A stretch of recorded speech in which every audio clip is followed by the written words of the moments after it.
Hello and namaste everyone.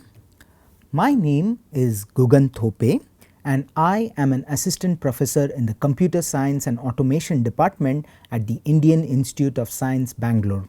In this NPTEL course, I will be sharing my understanding of the fascinating subject called stochastic approximation and its applications to machine learning and reinforcement learning.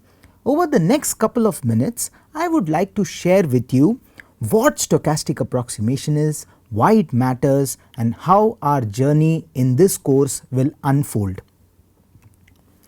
At the heart of many modern problems across science, engineering and data science lies a common challenge, which is that of uncertainty.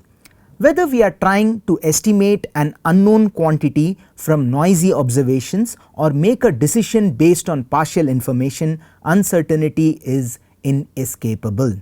In such settings, we cannot rely on exact formulas or full knowledge of the underlying system. Instead, we must learn, adapt and act based on incomplete and noisy data. This is exactly where stochastic approximation enters the picture, a mathematical framework designed to handle such estimation and decision making under uncertainty.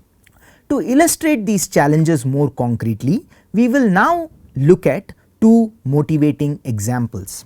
The first comes from the field of web crawling. Let us look at the task of estimating how frequently a web page changes.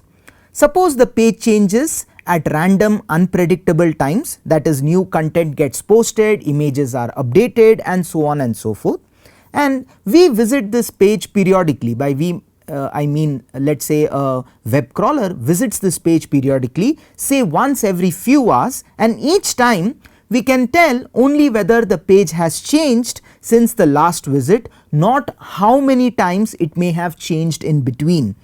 Thus, the exact rate of change is hidden from us and all we have are partial and indirect observations.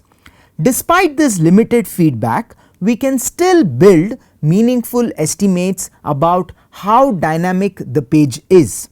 Doing so requires methods that work under uncertainty and partial observability, which is a perfect use case of stochastic approximation. Let us consider another problem which concerns making decisions in a complex environment, say for example playing a game like chess, right? Often you don't know which moves will lead to a win, especially in unfamiliar positions. In this case, you explore moves, learn from outcomes and gradually build an internal sense of which strategies work better and which don't. This trial and error learning is noisy, uncertain and sequential, hallmarks of a stochastic sequential decision making problem which is popular in reinforcement learning.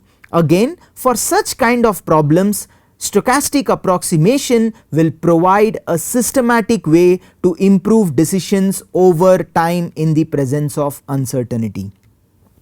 So what will this course cover?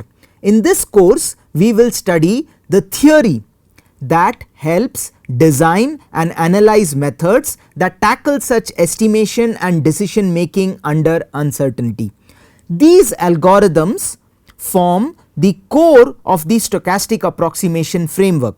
Along the way, we will also develop mathematical tools needed to understand their behavior, especially ideas from ordinary differential equations and martingale theory. My goal through this course would be to build your intuition and equip you with techniques that are not only theoretically elegant but also are widely applicable in practice. So hopefully you will find this course very useful and be part of this course. Thank you.